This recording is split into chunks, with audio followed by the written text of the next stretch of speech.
तत्पश्चात उन्होंने दिव्य गारूड़ास्त्र का ध्यान करके उस बाण का धनुष पर संधान किया और फिर उस शत्रुनाशक बाण को दानवों की सेना पर छोड़ दिया।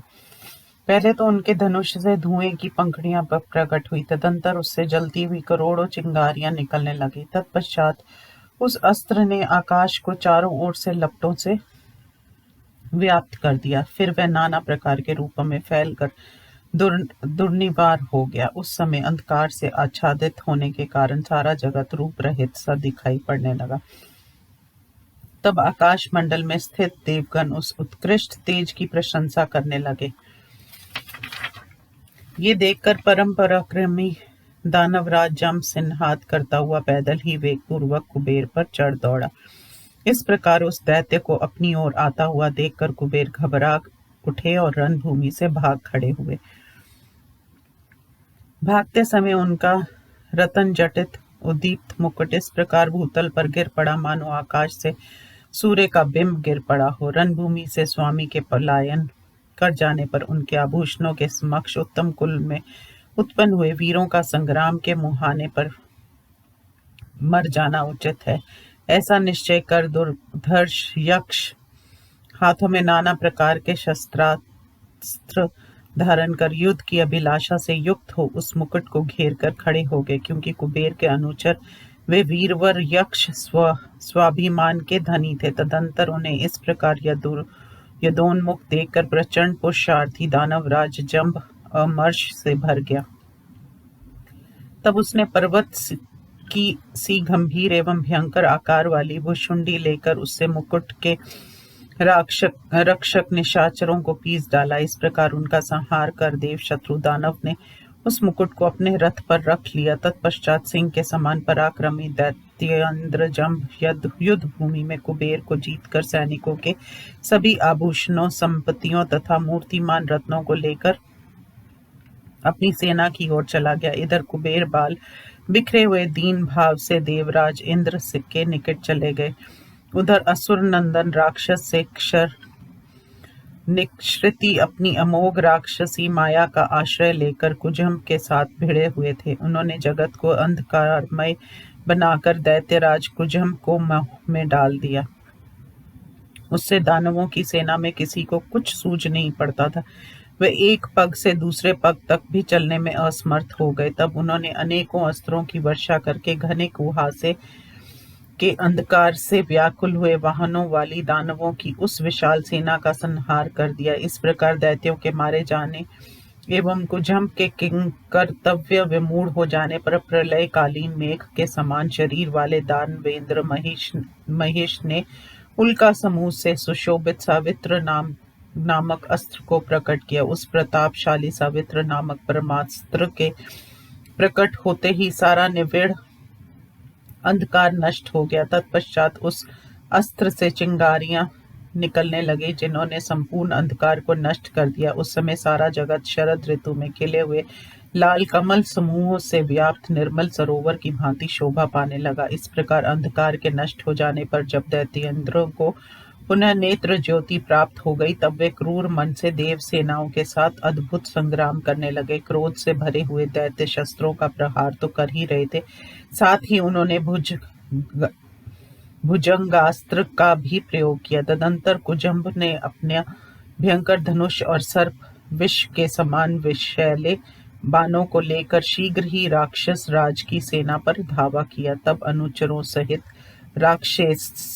राक्षसेंद्र नक्षत्र ने उस दैत्य को आक्रमण करते हुए देखकर उसे विषैले सर्पों के समान भीषण एवं तीखे बाणों से बीन दिया। उस समय वे इतनी फुर्ती से बाण चला रहे थे कि बाण का लेना, संधान करना और छोड़ना दिख ही नहीं पड़ता था। विचित्र कर्म वाले राक्षस क्षर ने बड़ी फुर्ती से अपने बाणों द्वारा उस देवद्रोही दैत्य के बाण समूहों को काट दिया और एक अत्यंत तेज बाण से उसके ध्वज को भी काट गिराया। साथ ही एक भाला मारकर उसके सारथी को भी रथ पर बैठने के स्थान से नीचे गिरा दिया।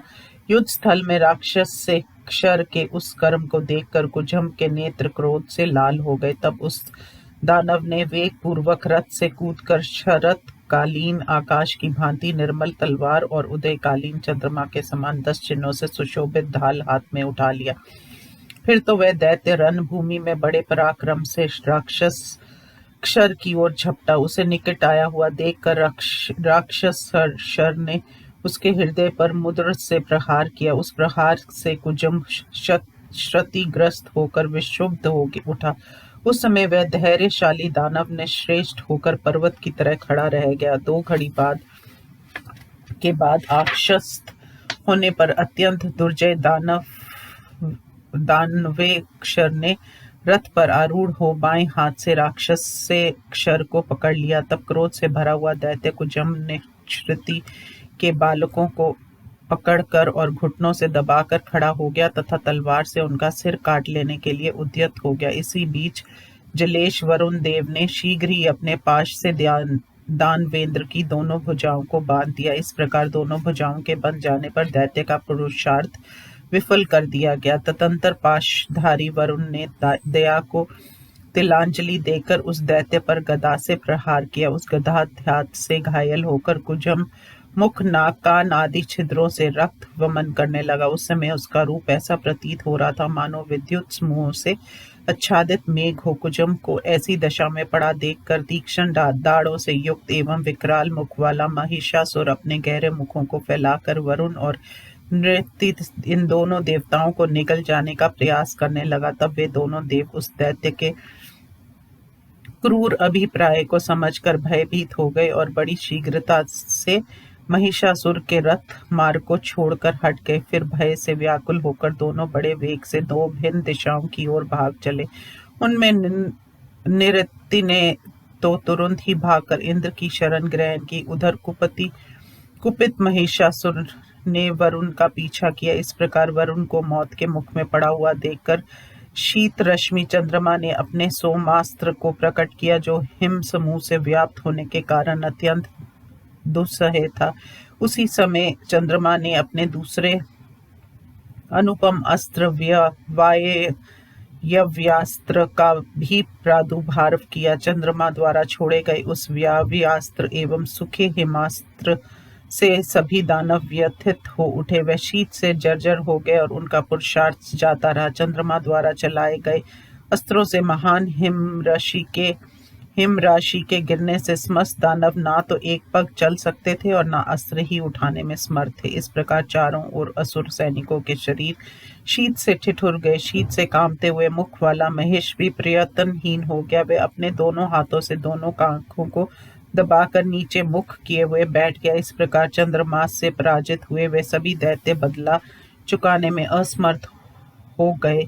तब वे युद्ध की अभिलाषा को दूर छोड़कर जीवन की रक्षा के लिए खड़े रहे। इसी बीच क्रोध से उद्दीप्त हुए काल ने दैत्यों को ललकारते हुए कहा, भो भो शंकरा से सुसज्जित शूरवीरों, तुम सभी शस्त्रास्त्र के पारगामी विद्वान हो। तुम लोगों में से एक एक भी अपनी भुजाओं से सारे जगत को तौल सकता है तथा प्रत्येक व्यक्ति संपूर्ण चराचर जगत को निगल जाने में समर्थ है। सबके सब प्रबल पराक्रमी देवता एक साथ मिलकर भी यत्न पूर्वक तुम लोगों में से किसी एक की 16वीं कला की समता नहीं कर सकते। फिर भी तुम लोग समर भूमि में देवताओं से पराजित होकर क्यों भागे जा रहे हो?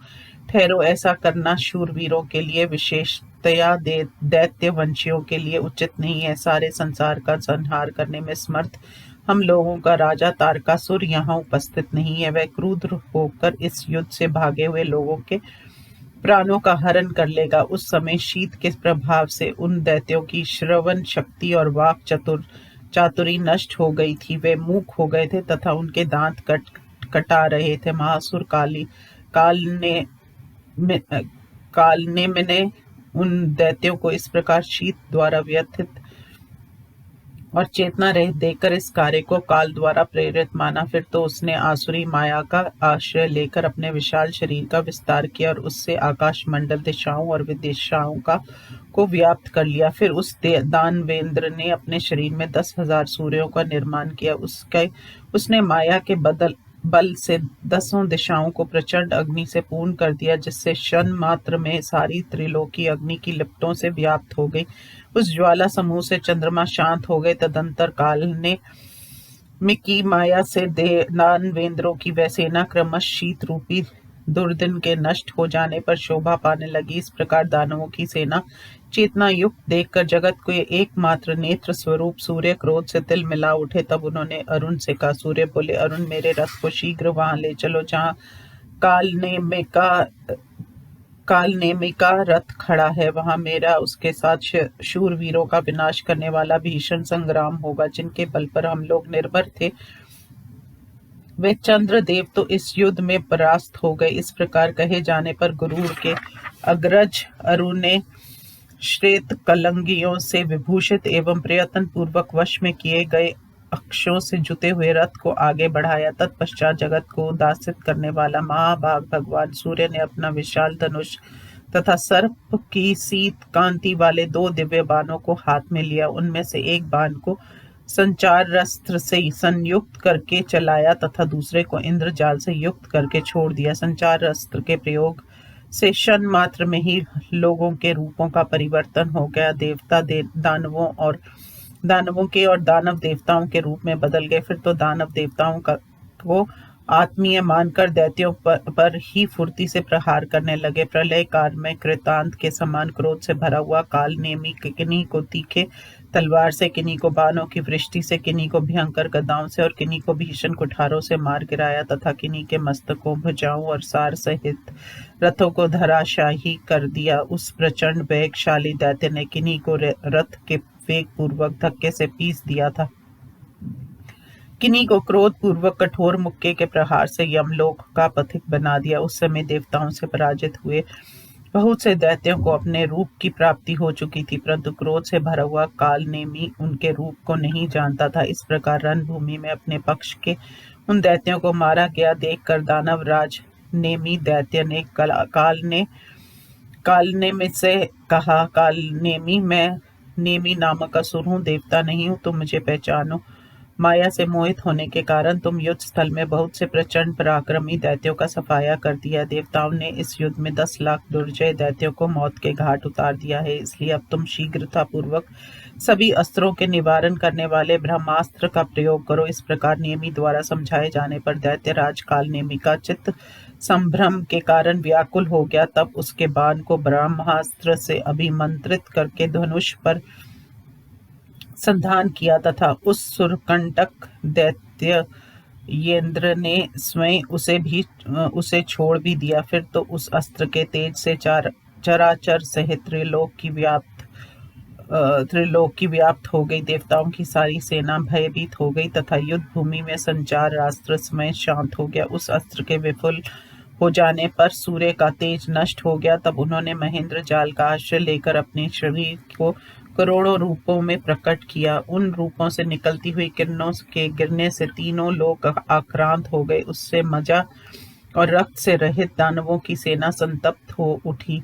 तत्पश्चात सामर्थ्यशाली सूर्य देव ने चारों ओर अग्नि की अत्यंत घोर वृष्टि की और दानवेंद्रों के नेत्रों को अंधा कर दिया। हाथियों की मजाएं गल गईं और वे चुपचाप धराशायी हो गई। धूप से पीड़ित हुए घोड़े लंबी सांस खींचने लगे। प्यास से व्याकुल हुए रथ भी इधर उधर पानी की खोज करते हुए छायादार वृक्षों और पर्वतों की गुफाओं की शरण कर लेने लगे। उस समय दावागिन प्रज्वलित हो उठी, जिसके भयंकर ज्वाला ने वृक्षों को जलाकर भस्म कर दिया। जलाभिलाषी लोग सामने ही हिलोरों लेते हुए जल से भरे हुए जलाशय को देखकर सामने स्थित रहने पर भी दावागिन से पीड़ित होने के कारण प्राप्त नहीं कर सकते थे। अंत जल न पाकर मुख फैलाए हुए भूतल पर गिरकर चेतना रहित हो जाते थे। भूतल पर जगह जगह मरे हुए दैत्य अक्षर दिखाई पड़ रहे थे। कहीं कहीं कटे हुए रथ तथा मरे हुए हाथी और घोड़े पड़े हुए थे। कहीं कुछ लोग बैठकर रक्त उगल रहे थे और कुछ दौड़ लगा रहे थे, जिनके शरीर से रक्त, मज्जा और चर्बी टपक रही थी। कहीं हजारों की संख्या में मरे हुए दानव दिख रहे थे। दानवेंद्रों के उस महान विनाश के उपस्थित होने पर काल नेमी क्रोध से विकल हो उठा।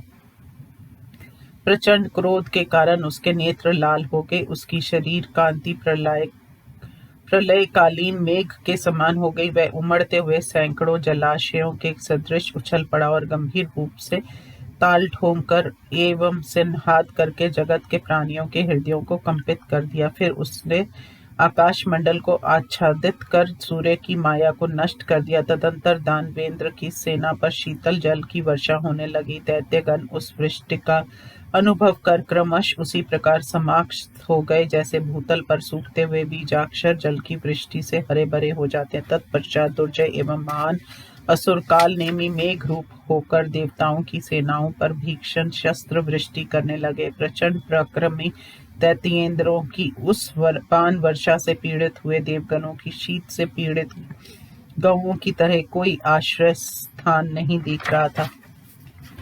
वे अस्त्र छोड़कर अपने अपने हाथियों और घोड़ों की पीठों पर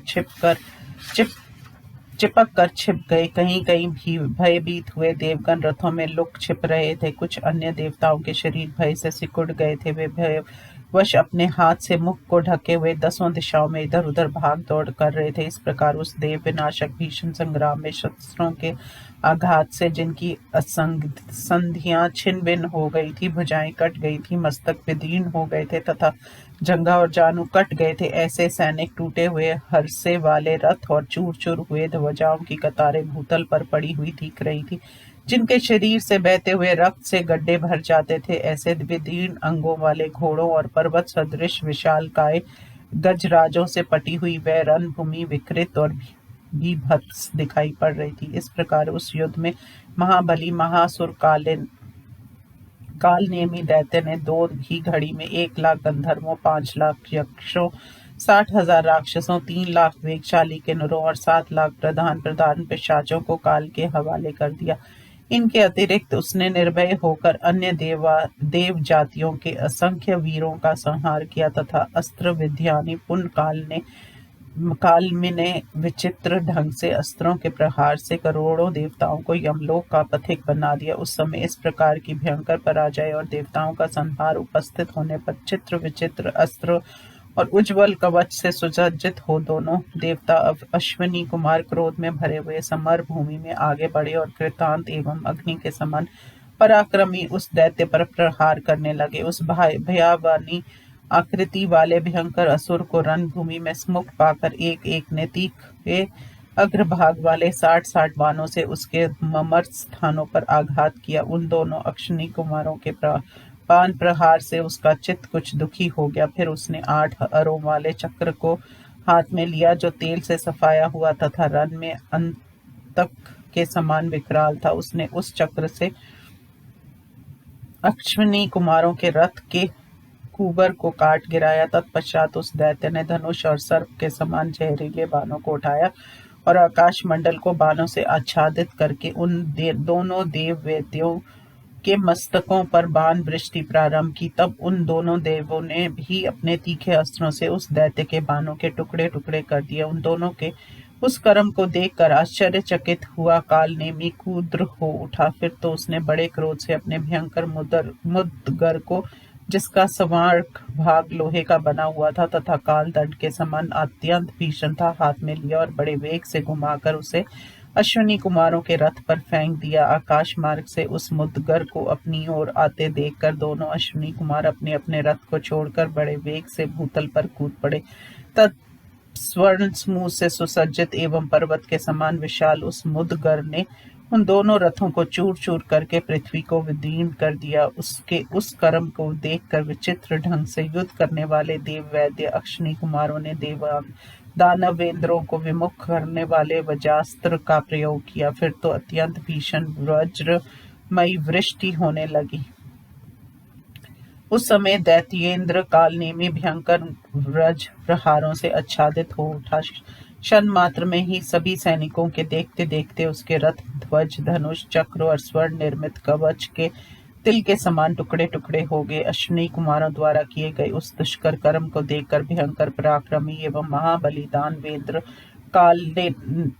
कालनेमी ने उस युद्ध के मुहाने पर नारायणास्त्र का प्रयोग किया और उस अस्त्र के तेज से वज्रास्त्र को शांत कर दिया। उस वज्रास्त्र के शांत हो जाने के बाद कालनी में दोनों अश्विनी कुमारों को जीते जी पकड़ लेने का प्रयत्न करने लगा। तब वे दोनों अश्विनी कुमार भयभीत होकर पैदल ही रणभूमि से भागकर इंद्र के रथ के निकट जा पहुंचे। उस समय उनके शरीर कांप रहे थे और उन्होंने अस्त्र का भी त्याग कर दिया। उस समय महाबली एवं क्रूर स्वभाव वाला दैत्यराज कालनेमी भी दैत्यों की सेना के साथ अश्विनी कुमारों का पीछा करते हुए इंद्र के रथ के निकट पहुंचा। उसे देखकर सभी प्राणी विह्वल हो उठ गए और सबके मन में भय छा गया। दैत्यराज काल ने मिके उस क्रूर कर्म को देखकर सभी प्राणियों ने महेंद्र की पराजय मान ली, जो संपूर्ण लोगों का विनाश करने वाली थी। उस समय प्रधान प्रधान पर्वत विचलित हो उठे,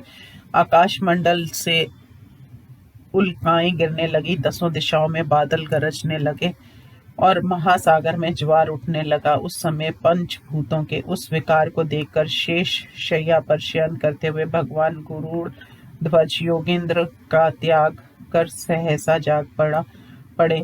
लक्ष्मी अपने दोनों हाथों से जिनके चरण कमलों की निरंतर सेवा करती रहती हैं, जिनके शरीर की कांति शरतकालीन आकाश एवं नीले कमल सी सुंदर है, जिनका वक्ष स्थल कौस्तुभ मणि से उदासित होता रहता है, जो चमकीले बाजूबंद से प्रकाशित होते रहते हैं, उन सर्वव्यापी भगवान ने देवताओं की अस्त व्यवस्था का विचार कर गरुड़ का आह्वान किया। बुलाते ही हाथी के समान विशाल शरीर वाले गरुड़ के उपस्थित होने पर भगवान उन पर सवार होकर स्वयं देवताओं के निकट गए। उस समय उनके नाना प्रकार के दिव्यास्त्रों का प्रचंड प्रकाश फैल रहा था। वहां पहुंचकर उन्होंने देखा कि नूतन मेघ की सी कांति वाले एवं उत्कट पुरुषार्थी दानवेंद्रों द्वारा खदेड़े जाते हुए देवराज इंद्र उसी प्रकार भाग रहे हैं जैसे भयंकर अभाग्य से युक्त विस्तृत परिवार से घिरा हुआ पुरुष कष्ट पाता है। फिर तो उस सुंदर अवसर पर भगवान ने तुरंत ही इंद्र की रक्षा के लिए निर्मल कर्म किया। उस समय दैत्यों को आकाश में एक ज्योतिर्मंडल दिखाई पड़ा, जो उदयाचल पर स्थित उष्ण कांति वाले सूर्य के समान चमक रहा था। तब दानवगण उस तेज के प्रभाव को जानने के इच्छुक हो उठे। इतने में ही उन्हें प्रलयकालीन अग्नि की भांति भयंकर गरुड़ दिख पड़े। तत्पश्चात गरुड़ पर बैठे हुए मेघ समूह की सी कांति वाले अविनाशी भगवान अच्युत का दर्शन हुआ। उन्हें देखकर सुरेंद्रों का मन हर्ष से परिपूर्ण हो गया और वे कहने लगे, यही तो देवताओं का सर्वस्व है, इसे जीत लेने पर देवताओं को पराजित हुआ ही समझना चाहिए। यही वह देवता दैत्य समूहों का विनाश करने वाला शत्रु सूदन केशव है। इसी का आश्रय ग्रहण कर देवगण लोकों में यज्ञ भाग के भोक्ता बने हुए। ऐसा कहकर काल नेमी प्रभृति 10 महारथी दैत्य तथा वे सभी दानव युद्ध स्थल में आते हुए भगवान विष्णु को चारों ओर से घेर कर उन पर विविध प्रकार के अस्त्रों से प्रहार करने लगे। उस समय काल ने भगवान जनार्दन को 60 बाणों से, निमि ने 100 बाणों से, मथनन ने 80 बाणों से, जम्भक ने 70 और शुंभ ने 10 बाणों से बींध दिया। शेष सभी प्रयत्नशील दैत्यों शिरोमणों में से एक एक ने रणभूमि में गरुड़ सहित भगवान विष्णु को 10-10 बाणों से चोटें पहुंचाई। तब उनके उस कर्म को सहन ना करके दानवों के नाशक भगवान विष्णु ने एक एक दानव को सीधे चोट करने वाले 6-6 बाणों से घायल कर दिया। ये देखकर कालनेमी के नेत्र क्रोध से लाल हो गए। तब उसने पुनः कान तक खींचकर छोड़े गए 3 बाणों से भगवान विष्णु के हृदय पर चोट की। तपाए हुए स्वर्ण की सी कांति वाले कालनेमी के वे बाण विष्णु के हृदय पर उसी प्रकार शोभित हो रहे थे, मानो फैलती हुई कांति वाले कौस्तुभ मणि की उद्दीप्त किरणें हों। उन बाणों के आघात से कुछ कष्ट का अनुभव कर श्री हरि ने अपना मुद्र उठाया और उसे लगातार वेग पूर्वक घुमाकर उस दानव पर फेंक दिया। वह मुद्र अभी उसके निकटतम पहुंचा भी नहीं था कि क्रोध से भरे हुए दानवराज ने अपने हाथ की फुर्ती दिखलाते हुए आकाश मार्ग में ही सैकड़ों बाणों से प्रहार से उसे तिल तिल करके काट डाला। ये देखकर विशेष रूप से कुपित हुए भगवान विष्णु ने भयंकर भाला हाथ में लिया और उससे उस दैत्य के हृदय पर गहरी चोट पहुंचाई, जिसके आघात से वह मूर्छित हो गया। क्षण भर के पश्चात जब उसकी चेतना लौटी तब महासुर काल ने मैंने तीखे अग्रभाव भगवाली शक्ति हाथ में ली, जिसमें स्वर्ण निर्मित क्षुद्र घटिकाएं बज रही थी। उस शक्ति से दैत्य काल ने मैंने भगवान विष्णु की बाईं भुजा को विदीर्ण कर दिया। शक्ति के आघात से घायल हुए भगवान विष्णु की भुजा रक्त बहती हुई ऐसी शोभा पा रही थी, मानो पद्रागमणि के बने हुए बाजूबंद से विभूषित की गई हो। तब कुपित हुए भगवान विष्णु ने विशाल धनुष और 17 तीखे एवं ममर भेदी बाणों को हाथ में लिया। उनमें से उन्होंने 9 बाणों से उस दैत्य को हृदय को, 4 बाणों से उसके सारथी को, 1 बाण से ध्वज को, 2 बाणों से प्रत्यसाहित धनुष को और 1 बाण से उसकी दाहिनी भुजा को बीन दिया। उस समय भगवान विष्णु के बाणों से उस दैत्य का हृदय गंभीर रूप से घायल हो गया था। उसके रक्त की मोटी धाराएं निकल रही थी। उसका मन पीड़ा से व्याकुल हो गया था और वह झंझावत से झकझोरे हुए पलाश वृक्ष की भांति कांप रहा था। उसे कांपता हुआ देखकर भगवान केशव ने गदा उठाई और उसे वेगपूर्वक कालनेमी के रथ पर फेंक दिया। वह भयंकर एवं विशाल गदा कालनेमी के मस्तक पर जा गिरी। उसके आघात से उस असुर का मस्तक चूर्ण हो गया, मुकुट पिस गया और शरीर के छिद्रों से रक्त की धाराएं बहने लगी। उस समय वह ऐसा दिख रहा था मानो चुते हुए गेरू आदि धातुओं से युक्त पर्वत हो। तत्पश्चात वह मूर्छित होकर अपने टूटे हुए रथ पर गिर पड़ा। उसके प्राण मात्र अवशेष थे।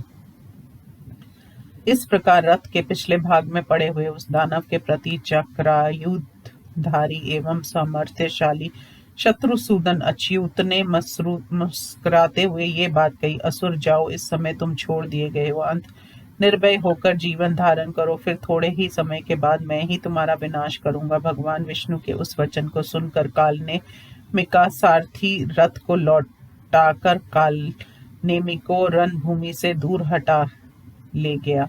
इस प्रकार श्री मत्स्य महापुराण के देवासुर संग्राम में कालनेमी पराजय नामक 150वां अध्याय संपूर्ण हुआ। ओम नमो शिवाय।